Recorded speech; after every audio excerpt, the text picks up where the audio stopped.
I am Danielle, 22 years old, and I just graduated with a biochemistry degree from Northwestern. My parents never approved of my choices, but they threw me this extravagant graduation party anyway. Strange, considering they called me a worthless leech just last week.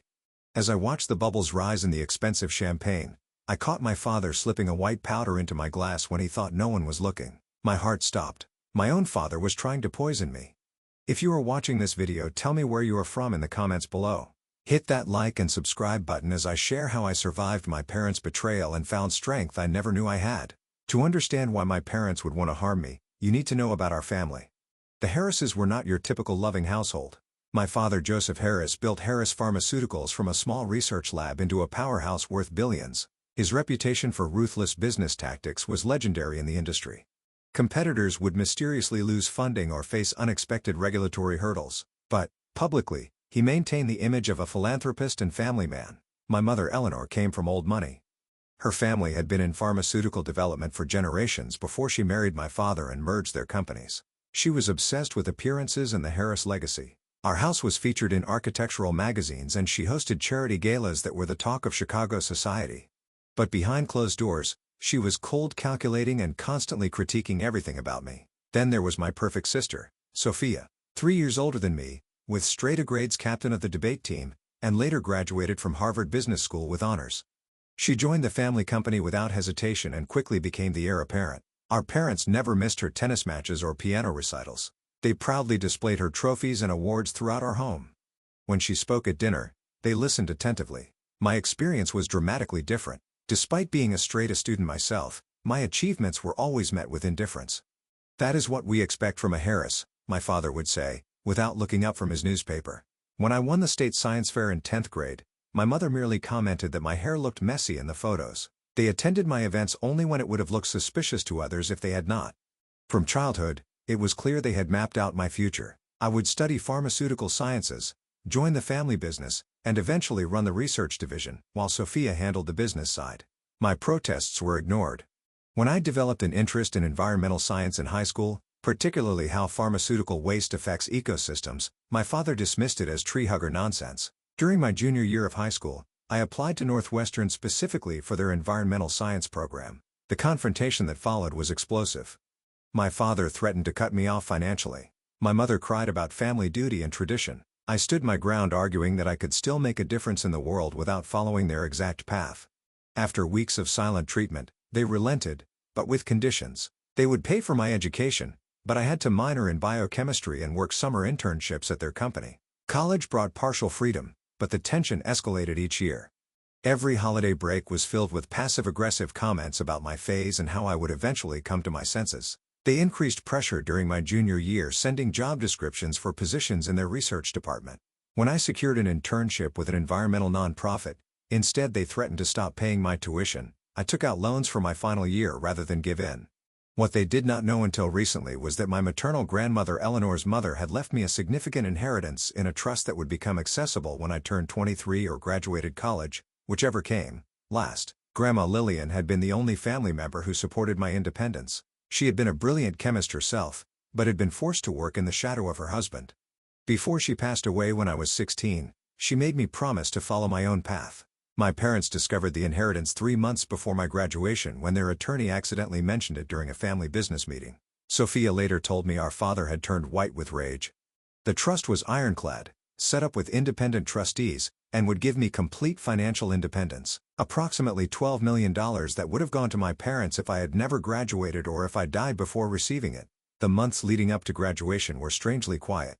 My parents stopped their usual barrage of texts and calls pressuring me about job interviews at their company. Instead, they suddenly took interest in my graduation plans. My mother called to say they wanted to throw me a proper celebration befitting a Harris.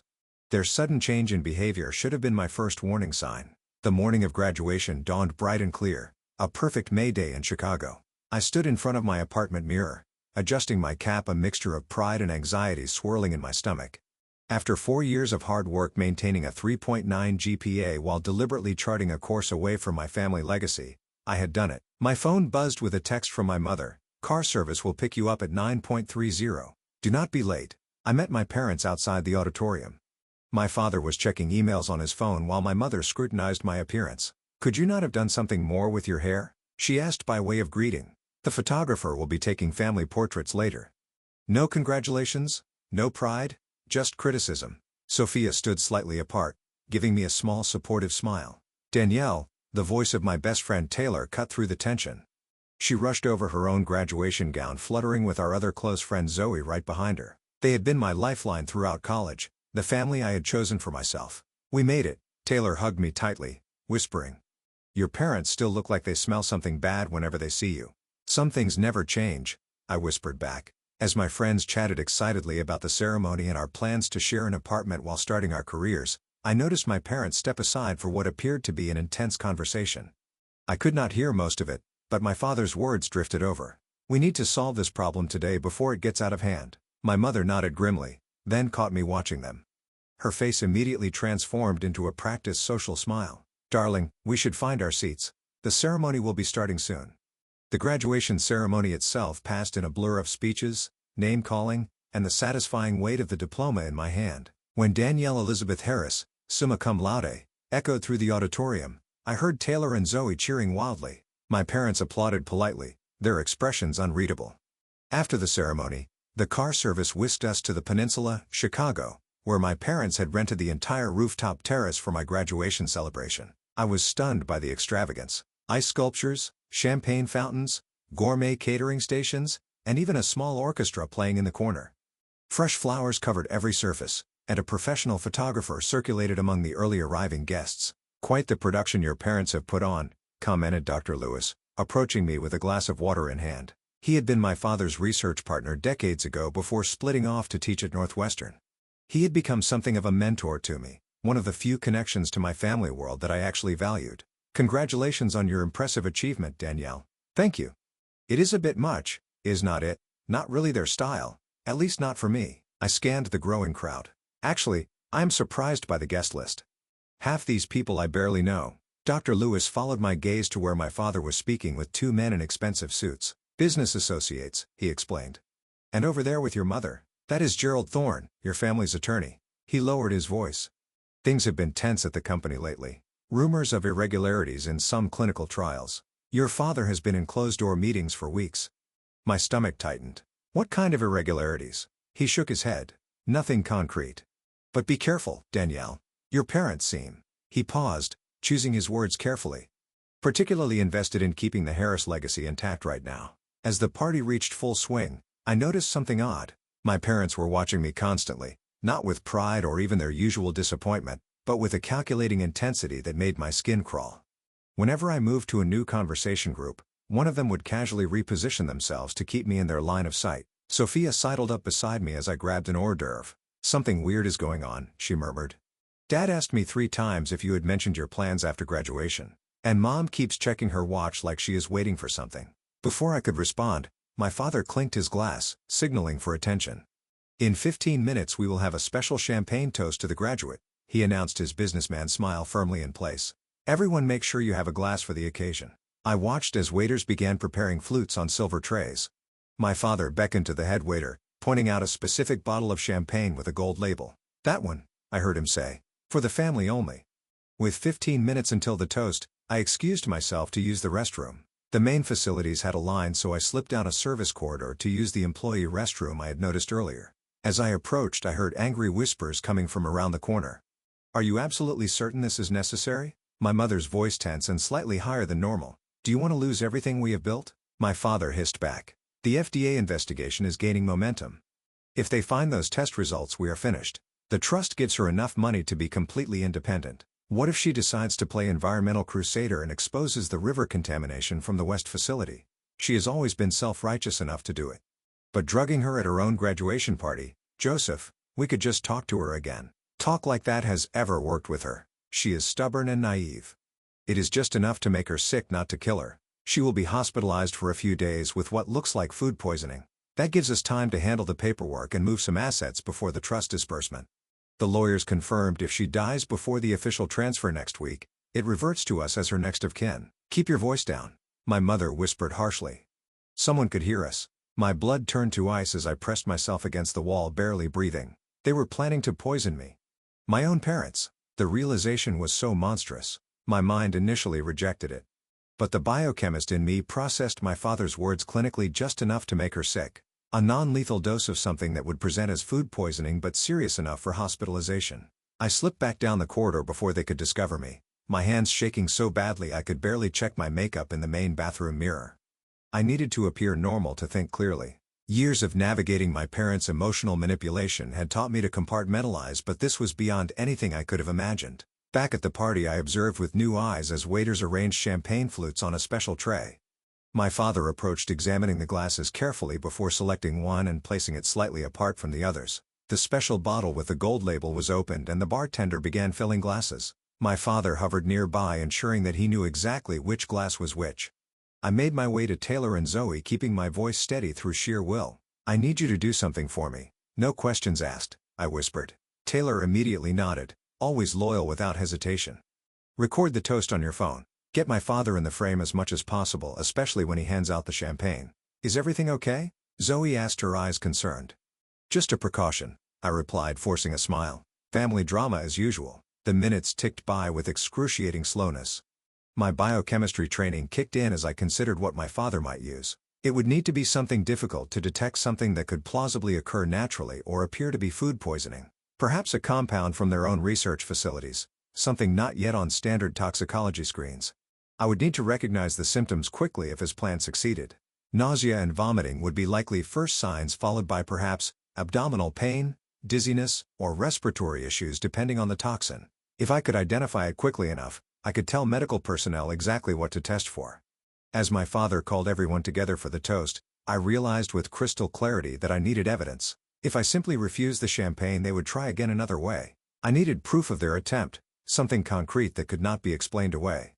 The moment of the toast approached with a surreal quality. Waiters distributed champagne to the general guests while my father personally handled the glasses from the special bottle. "The family should have the finest champagne for this special occasion," he announced jovially to nearby guests.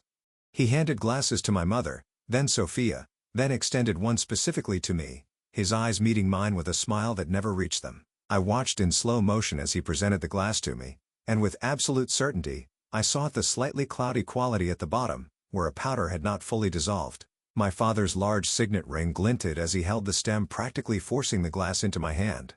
"To Danielle," he said loudly, raising his own glass. "May your future be everything you deserve." The double meaning was not lost on me as I accepted the poisoned champagne, careful not to let it touch my lips as the guests took their first sip. "Before we drink," my mother interjected smoothly, "Joseph, why do not you say a few words about our daughter on this special day?" My father cleared his throat, shifting into his public speaking persona. "Danielle has always been." Determined, he began carefully selecting words that sounded complimentary to outsiders, but carried years of disapproval that only I could hear. "While she has chosen an unconventional path today, we celebrate her academic achievement." As he continued his passive-aggressive speech, my mind raced. Taylor was recording as promised, her phone discreetly capturing everything. I needed to act now before the toast concluded. The champagne in my hand might as well have been a live grenade. "And to Sophia," my father added, surprising everyone by deviating from the traditional toast to the graduate, "who has shown what a true Harris can accomplish in the business world. The perfect example of family loyalty." Sophia smiled uncomfortably, clearly caught off guard by being included in what should have been my moment, and in that instant, I made my decision. "Speaking of my amazing sister," I said, stepping forward with a bright smile, "I would not be here without her support." I turned to Sophia, raising my glass. "She deserves a proper toast too." In fact, I held out my champagne flute toward her. "This special reserve champagne father selected is too good not to share. Take mine, sis. I insist." Before anyone could react, I had pressed my untouched glass into Sophia's hand and smoothly taken her already partially drunk glass. My father's face froze in a mask of horror he could not publicly display, while my mother's knuckles went white around her own glass. "To family," I declared, raising Sophia's safe champagne while looking directly into my father's eyes. Confusion flickered across Sophia's face, but social training took over. She smiled and raised my champagne glass. "To family," she echoed and drank deeply from the poisoned glass. I sipped from her original glass, never breaking eye contact with my father. His face had gone ashen, a thin sheen of sweat appearing on his forehead as he realized what had happened. My mother glanced rapidly between Sophia and him, her practiced smile becoming brittle at the edges. The moment passed, guests applauded, conversations resumed, and the orchestra began playing again. I circulated through the crowd, making small talk while keeping Sophia in my peripheral vision. Guilt and fear battled within me. I had not had time to think of another solution, but I had just allowed my sister to drink poison meant for me. The dose was supposed to be non-lethal according to what I had overheard. But what if my father had lied to my mother? What if Sophia reacted badly to whatever it contained? 34 minutes after the toast had happened, I was speaking with one of my professors when I heard a gasp from across the room. Sophia had been speaking with one of the firm's junior associates when she suddenly pressed her hand to her forehead, swaying slightly. "I feel strange," I heard her say, her voice slurring uncharacteristically, really dizzy suddenly. I pushed through the crowd just as Sophia's knees buckled. The associate caught her awkwardly as she slumped forward. "Help!" he called. "Something is wrong." My parents rushed over, genuine panic in their eyes now that their golden child was affected instead of their disappointment. My father reached her first, cradling her head as she began to mumble incoherently. Her skin had taken on a grayish tinge and sweat beaded on her forehead. "Call an ambulance!" my mother shrieked, all composure abandoned. Dr. Lewis appeared at my side, his medical training kicking in as he checked Sophia's pulse. "Her heart rate is elevated and irregular," he reported, loosening her collar. "What was she doing before this happened?" "She just had champagne at the toast," the associate answered. "She seemed fine, then suddenly." My father's eyes snapped to mine, realization and fury mixing with fear. I stared back unflinchingly. "The ambulance is on its way," someone announced. 5 minutes out, I knelt beside Sophia, taking her hand. "Stay with her," I told my parents firmly. "I will go downstairs to direct the paramedics." They nodded distractedly, all attention on Sophia, who had begun to tremble slightly. In the privacy of the elevator, I pulled out my phone and called Taylor. "Meet me in the lobby right now," I instructed. "Bring your phone with the recording. It is an emergency." Taylor and Zoe were waiting when the elevator doors opened. "Sophia collapsed," I explained rapidly, walking toward the entrance. "I need you to give a copy of that toast recording to the paramedics and tell them I suspect poisoning. Then send me a backup." "Poisoning?" Zoe repeated, horrified. "What the hell is going on, Danielle? I will explain everything later. Please just trust me." The ambulance sirens were audible now, growing closer. When the paramedics arrived, I approached the first one. "My sister has collapsed upstairs. Symptoms include dizziness, disorientation, irregular heartbeat and tremors.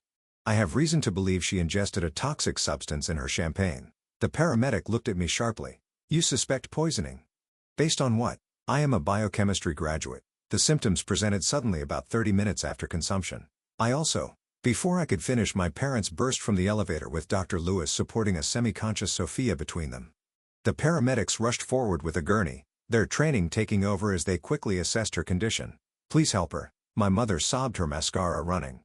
"She just collapsed. BP 90/60 and dropping 1," paramedic reported. "Pulse 120 and irregular." As they loaded her into the ambulance, my father turned to me, his voice low and dangerous. "What did you do?" "Nothing," I replied calmly. "She drank from my glass.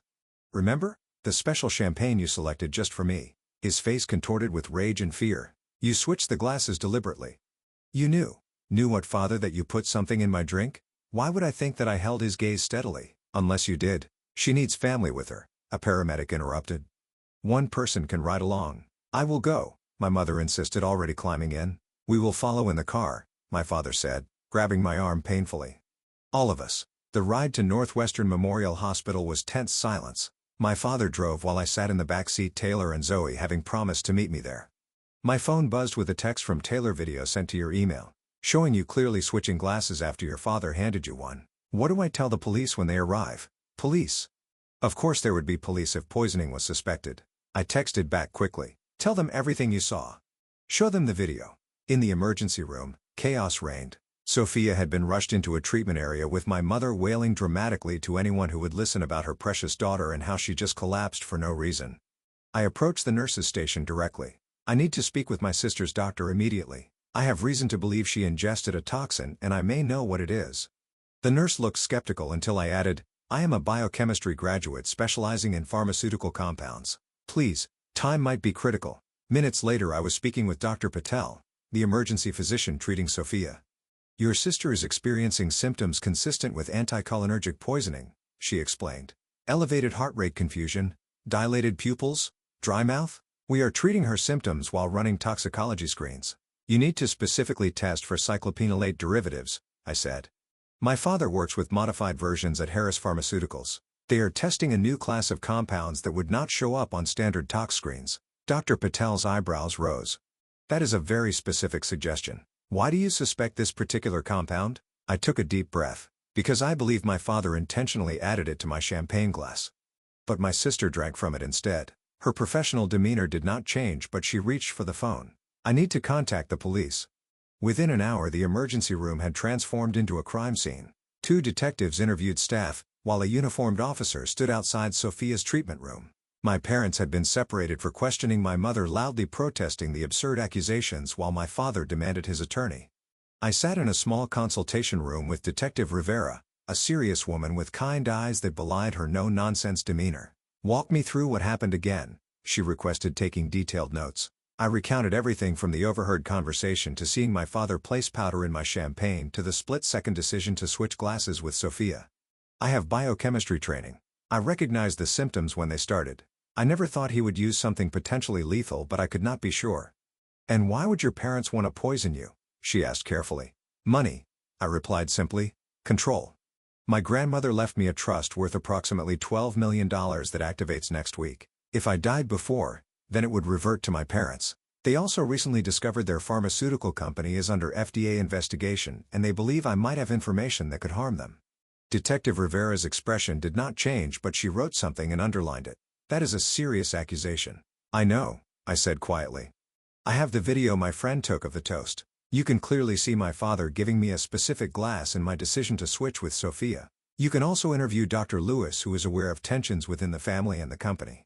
A knock at the door interrupted us. Dr. Patel entered with a tablet in hand. "We have preliminary toxicology results," she announced. "We found elevated levels of a modified anticholinergic compound similar to but not identical to cyclopentolate. It appears to be a research compound not yet in commercial production." Detective Rivera looked between us. "In English, please." "It is a laboratory-created drug that would cause symptoms mimicking severe food poisoning but with additional cardiovascular effects," I explained. "Exactly the kind of compound Harris Pharmaceuticals has been developing. Only someone with access to their research facilities would have it." "Will she be all right?" I asked Dr. Patel anxiously. "We are administering fiostigmine as an antidote," she replied. "Her condition is serious but stable. If we had not identified the compound quickly, there could have been permanent heart damage." I closed my eyes briefly, relief washing over me. "Thank you." When I opened them, I found Detective Rivera studying me carefully. "You realize that by your own admission you knowingly allowed your sister to drink what you suspected was poisoned champagne?" My stomach dropped. I did not know what else to do in that moment. I needed evidence. I thought it was just enough to make someone sick, not life-threatening. My voice shook slightly. "I made a terrible decision, and I will have to live with that." Before she could respond, the door burst open and my father stormed in, followed by a flustered officer and a sharp-looking man in an expensive suit. "This is outrageous," my father shouted. "My daughter is clearly mentally unstable and jealous of her sister's success. She has been making wild accusations about our family for years." "Mr. Harris, I must ask you to step outside," Detective Rivera said, firmly standing. "Joseph Harris, do not say another word," the suited man instructed, placing a hand on my father's arm. "I am Gerald Thorne, the Harris family attorney. My client has no comment at this time." "Your client is not under arrest yet," Detective Rivera emphasized the last word. "But I suggest he cooperate fully. We have video evidence of the champagne toast and preliminary toxicology reports, confirming a research-grade pharmaceutical compound in Sophia Harris' system." My father's face went through a rapid series of emotions before settling into cold fury. "Danielle has always been troubled," he said, his voice suddenly calm and reasonable. "She was jealous of her sister, resentful of our expectations. She has threatened before to destroy our family business out of spite." "That is not true," I protested. "We indulged her environmental science whims, despite her responsibilities to the family company," he continued as if I had not spoken. "We even threw this expensive graduation party to show our support. And how does she repay us? By creating this elaborate drama and allowing her own sister to become ill." Gerald Thorne placed a business card on the table. "Detective, we will cooperate fully with your investigation, but any further questions should come through me. The Harris family is prominent in this community, and we expect discretion." After they left, Detective Rivera picked up the card with 2 fingers as if it might be contaminated. "Interesting family you have, Miss Harris." "You have no idea," I replied wearily. A commotion in the hallway drew our attention. Dr. Lewis had arrived and was arguing with the officer outside Sophia's room. "I am her family physician," he insisted. "I need to review her treatment." Detective Rivera and I stepped out as Dr. Lewis spotted me. "Danielle." "Thank God. What happened?" "They are saying Joseph tried to poison you." Before I could answer, Dr. Patel emerged from Sophia's room. "She is asking for you, Danielle." She is still groggy but lucid. Entering the dimly lit hospital room, I felt a wave of guilt, seeing Sophia connected to monitors and four in her arm. Her normally perfect appearance was disheveled, her skin still holding an unhealthy pallor. Her eyes fluttered open as I approached. "Hey," I said softly, taking her hand. "How are you feeling?" "Like I got hit by a truck," she replied, her voice raspy. "They told me. Is it true? Did Dad really try to poison you?" I nodded slowly, tears filling my eyes. "I am so sorry you drank it instead. I just reacted, I did not think." "Why?" she whispered, confusion and pain clouding her eyes. "Why would he do that?" "The trust from Grandma Lillian. The FDA investigation. They were afraid I would expose contamination at the West facility." Understanding dawned in Sophia's eyes. "The sealed reports. The ones they have been keeping in the secure server." She squeezed my hand weakly. "And quaint. I saw them last month but did not understand what I was looking at. Heavy metal readings, disposal records. They have been dumping research waste directly into the watershed for years." A soft knock interrupted us as Detective Rivera entered with another plainclothes officer. "Miss Harris, we have just received some additional information I thought you should know. The FBI has been investigating Harris Pharmaceuticals for the past 6 months for fraud, environmental violations, and falsification of clinical trial data." I stared at her. "The FBI? Yes, your parents were already under surveillance. When we contacted them about the poisoning incident, they shared that they have substantial evidence of criminal activity. They have just executed search warrants at your family's offices and home." Sophia's monitors beeped as her heart rate increased. "Oh my God," she whispered. "I signed off on some of those documents. Joseph said they were routine regulatory filings." "We will need to speak with you about that later, Miss Harris," the other officer said to Sophia. "For now, focus on your recovery." As they left, Sophia began to cry quietly. "I trusted them completely. I defended them whenever you complained about how they treated you. And all this time?" I held her hand tightly. "You did not know. They manipulated both of us, just in different ways." "What happens now?" she asked, fear and uncertainty replacing her usual confidence. "Now we tell the truth," I replied simply. "All of it." The story broke in the Chicago Tribune 2 days later. Pharmaceutical CEO and wife arrested for attempted murder of daughter. Smaller headlines added, "FBI uncovers massive fraud and environmental crimes at Harris Pharmaceuticals." Our family name, once synonymous with success and philanthropy, became overnight shorthand for corporate greed and familial betrayal. I moved temporarily into Taylor and Zoe's apartment, unable to face returning to my own place where reporters lurked. Sophia remained in the hospital for 4 more days before being released into the care of our Aunt Patricia, my mother's estranged sister who flew in from Seattle upon hearing the news. "I always knew Eleanor was capable of terrible things," Aunt Patricia told me over coffee in the hospital cafeteria. "But I never imagined this. I should have stayed in touch with you girls." The investigation expanded rapidly. With search warrants in hand, the FBI discovered a trove of incriminating documents at both the Harris offices and our family home. Emails detailed systematic falsification of safety data for 3 major drugs currently on the market. Environmental testing showed years of illegal toxic waste disposal that had contaminated groundwater in communities near the West facility. Detective Rivera kept me updated on the poisoning case.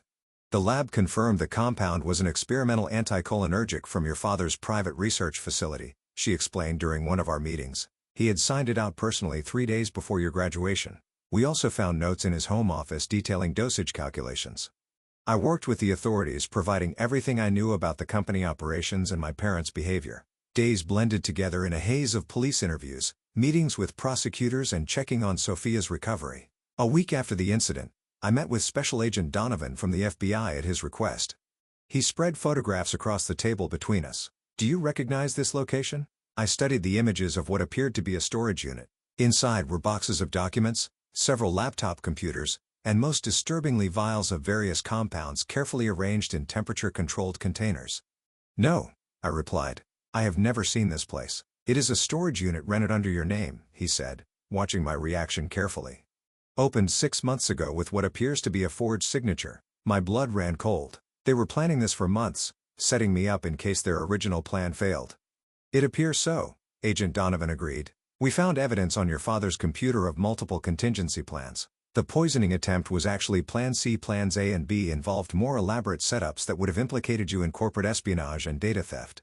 As the case built, more family secrets emerged. Financial records revealed my parents had been siphoning company funds into offshore accounts for years. Former employees came forward with stories of being fired after raising safety concerns. 3 families filed lawsuits claiming their loved ones had died from side effects, that Harris Pharmaceuticals had deliberately concealed during clinical trials. Through it all, Sophia and I grew closer than we had ever been. The golden child facade crumbled as she processed her own sense of betrayal and manipulation. "I was their puppet," she admitted during one of our long talks in her recovery room. "Everything I did was to please them. My whole identity was built around being the perfect Harris daughter." "You were also their shield," I pointed out gently. "As long as you were the successful, obedient one, they could dismiss me as the problematic child rather than questioning their own behavior." 2 weeks after the incident, we received word that our parents were being held without bail after the judge deemed them flight risks due to their substantial overseas assets. Their preliminary hearing was scheduled for the following week. On the morning of the hearing, Sophia and I met for breakfast at a quiet cafe far from the courthouse. She still moved carefully, her body not fully recovered from the poison. "Are you ready for this?" I asked, stirring my untouched coffee. "No," she admitted, "but we need to be there. I need to look them in the eyes." The courthouse steps were crowded with reporters who shouted questions as we approached. Inside the hearing room fell silent as we entered, all eyes turning to observe the poisoned daughter and the targeted one. Our parents sat at the defense table, both dressed impeccably, despite weeks in detention. My mother's eyes filled with tears when she saw Sophia, but my father stared straight ahead, refusing to acknowledge either of us. The evidence presented was damning. The prosecution displayed the video of the toast showing clearly my father giving me the specific glass and my subsequent switch with Sophia. They presented the toxicology reports, the compound trace matching exactly to samples found in my father's private lab. Financial records demonstrated the motive: my trust fund that would have reverted to them upon my death. Most shocking to the spectators was a recorded phone call my father had made from detention to a business associate, asking him to clean up the situation with those river samples, and mentioning that Danielle was always the problem child, never understanding family loyalty. When the judge ruled there was more than sufficient evidence to proceed to trial on all counts including attempted murder, my mother collapsed in theatrical sobs. My father remained stone-faced, only his clenched jaw betraying his fury. Outside the courthouse, reporters swarmed again. Sophia surprised me by taking my hand and addressing them directly. "My sister and I are cooperating fully with authorities. We ask for privacy during this difficult time as we come to terms with our parents' betrayal. Thank you." As we pushed through the crowd toward our waiting car, a reporter called out, "Did you know your sister was switching the glasses? Were you part of the plan?" Sophia stopped cold, turning back with unexpected fire. "My sister saved my life. Our parents tried to poison her. And when she realized it, she had seconds to decide what to do. She has carried unnecessary guilt for my suffering, but the only people responsible are Joseph and Eleanor Harris. They were willing to kill their own daughter for money and to cover up their crimes. That is the story you should be telling." In the following days, more family members we had barely known reached out. Cousins, distant aunts, my father's brother who had been ostracized from the family decades ago for whistleblowing on an earlier pharmaceutical scandal. It seemed our family tree was filled with similar stories of control, manipulation, and retribution against anyone who challenged the Harris way. Sophia and I began the painful process of separating ourselves legally and financially from our parents. We hired our own attorney, a kindly but razor-sharp woman named Vivian Santos, who helped us navigate the complexities of our situation. "Your grandmother's trust is secure," she assured me during one meeting. "The trustees have accelerated the transfer given the extraordinary circumstances. As for Harris Pharmaceuticals, that is more complicated." "I do not want anything to do with it," I stated firmly. Sophia nodded in agreement. "Neither do I. But we have a responsibility to the employees who were not involved in the criminal activities and to the communities affected by the contamination. There is also the matter of your parents' personal assets," Vivian continued. "Much will likely be seized by the government or directed toward victim restitution, but there will still be substantial holdings that would typically pass to you as their only children." I looked at Sophia, seeing my own conflict reflected in her eyes. "We need time to think about that," I said finally. As summer progressed, the case against our parents strengthened. 3 former Harris Pharmaceuticals executives agreed to testify in exchange for reduced sentences. Environmental testing confirmed widespread contamination attributed directly to improperly disposed research chemicals. The estimated cleanup costs exceeded $100 million. In August, 2 months after the graduation party incident, Sophia and I returned to our childhood home with FBI agents to identify additional documents and evidence. Walking through the silent, imposing rooms felt surreal. Everything looked exactly as it always had: perfect, cold, and sterile. In my father's study, agents were carefully cataloging the contents of his safe. "Ms. Harris," one called, holding out a small leather journal. "Do you recognize this?" I took it carefully. The journal was old, the pages yellowed. Inside I found my grandmother Lillian's handwriting. It was a record of her own discoveries and concerns about Harris Pharmaceuticals from decades earlier. The final entry, dated shortly before her death, read, "I have arranged for Danielle's financial independence. She alone has the conscience and strength to break the cycle of this family's poison." Tears filled my eyes as I showed it to Sophia. "She knew," I whispered. "She was trying to protect me all along." "And you protected me," Sophia replied, squeezing my hand. "That is what real family does."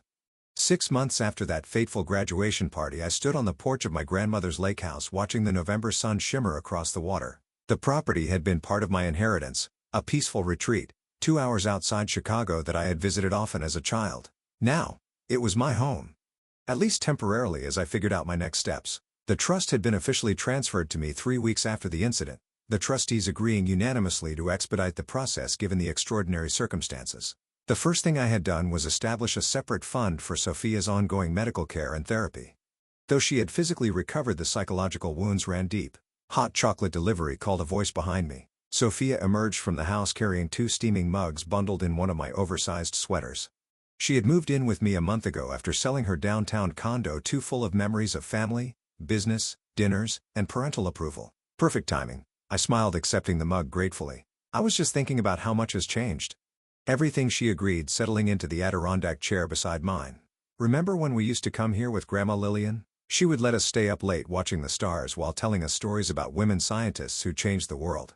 "I remember Mother hating those trips," I laughed softly. "She was convinced Grandma was filling our heads with dangerous independence." "She was right about that, at least." Sophia's smile turned contemplative. "The prosecutors called this morning. They are offering a plea deal." My hands tightened around the warm mug.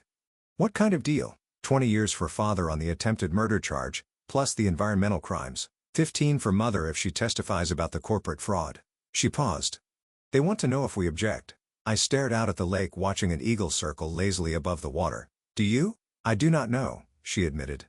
"Part of me wants them to face a full trial to have everything exposed. But another part just wants it to be over," I finished for her. "I understand." We sat in comfortable silence, a new dynamic for sisters who had spent most of their lives as strangers occupying the same family space. The past months had forged a genuine bond between us, built on shared trauma but expanding into real friendship and trust. My phone buzzed with a text from Dr. Lewis. "Environmental job interview went well. They were impressed by your research proposal on pharmaceutical waste remediation. Call me for details." I smiled, showing the message to Sophia. After the dust had settled, I had begun reaching out to environmental science firms specializing in industrial contamination cleanup. My biochemistry background combined with my environmental focus made me uniquely qualified to work on pharmaceutical pollution, specifically. It felt right using the Harris knowledge to heal some of the damage my family had caused. Sophia had her own healing journey. She had resigned from Harris Pharmaceuticals immediately after being released from the hospital, and had spent months helping authorities understand the company's operations and identifying which executives had been complicit in the crimes. Now she was considering law school, inspired by the prosecutors and victim advocates she had met through our case. "The house is being seized next week," she mentioned, referring to our childhood home. "They wanted to know if there's anything personal we want to retrieve first." I shook my head. "Nothing I need there. What about you?" "I already took the photo albums. The real ones, not the staged family portraits Mother kept in the living room. The candid ones Nora used to take." Nora had been our housekeeper for 15 years, the closest thing to a loving maternal figure we had experienced daily. "Have you heard from Nora?" I asked. "She is in Florida with her daughter. She sent me a care package last week with homemade cookies and a note saying she always knew we would break free eventually." The criminal proceedings continued their slow progression through the justice system. Our parents maintained their innocence publicly, while their attorneys negotiated frantically behind the scenes. The evidence was overwhelming, with new details emerging regularly as former employees came forward. Most painfully, we discovered through corporate emails that our parents had known about the environmental contamination for over a decade. Communities downstream from the factory had experienced elevated cancer rates and birth defects, information my parents had systematically suppressed through confidential settlements and manipulated studies. I channeled my anger into action, establishing a foundation with part of my inheritance dedicated to providing health care and environmental testing for affected communities. It could not undo the damage, but it was a start toward making amends for the Harris legacy. The media gradually lost interest in our story as newer scandals emerged, allowing us precious anonymity to rebuild our lives. I began volunteering with a water quality monitoring program at the lake, finding healing in the simple act of protecting something beautiful. On a cold January morning, exactly 7 months after the graduation party, Sophia and I sat in the courtroom as our parents accepted their plea deals. They looked smaller somehow, their designer clothes replaced by muted business attire, their imperious demeanor diminished by months in detention. My mother wept quietly as the judge detailed her crimes while my father remained stoic, his eyes fixed on some middle distance. Neither of them looked at us, their daughters sitting in the gallery. When asked if they wanted to make statements before sentencing, my mother declined through her tears. My father stood, and for a brief moment I thought he might express remorse. Instead, he spoke about his lifetime of contributions to medical science and how he had always done what was necessary to protect the family business. He described himself as a victim of changing regulatory standards and expressed hope that history would judge him more fairly than this court. Not once did he acknowledge the communities his company had poisoned, the patients harmed by falsified drug safety data, or his attempt to murder his own daughter. In his mind, he remained justified, a man who had merely done what was necessary. As the bailiff led them away to begin their sentences, I felt a complex wave of emotions: sadness for what our family could have been, anger at their continued refusal to take responsibility, but predominantly an overwhelming sense of relief. It was finally over. Outside the courthouse, away from the small cluster of reporters, Dr. Lewis waited with Taylor and Zoe, my chosen family, who had supported me unfailingly throughout the ordeal. "How are you feeling?" Taylor asked, hugging me tightly. "Free," I replied simply, like I can finally breathe. In the months that followed, Sophia and I continued our separate but intertwined healing journeys. We sold most of our parents' personal assets, directing the proceeds toward a victim compensation fund. I accepted the position with the environmental remediation firm, focusing specifically on the cleanup of the Harris West facility site. Sophia began her first semester of law school, determined to specialize in environmental law and corporate accountability. We kept the lake house as our shared refuge, a place that held happy memories untainted by our parents' influence. Sometimes we would sit on the dock talking late into the night, processing our complicated grief for the family we had lost and the one we had never really had. "Do you think you will ever forgive them?" Sophia asked me one evening as we watched the sunset paint the water in shades of gold and crimson. I considered the question carefully. I do not know if forgiveness is the right word. I have accepted what happened and who they are. I have released the anger because carrying it was only hurting me. But forgiveness feels like it requires repentance from them, and I do not think they are capable of that. She nodded thoughtfully. "I keep thinking about nature versus nurture. Were they born this way, or did something make them like this?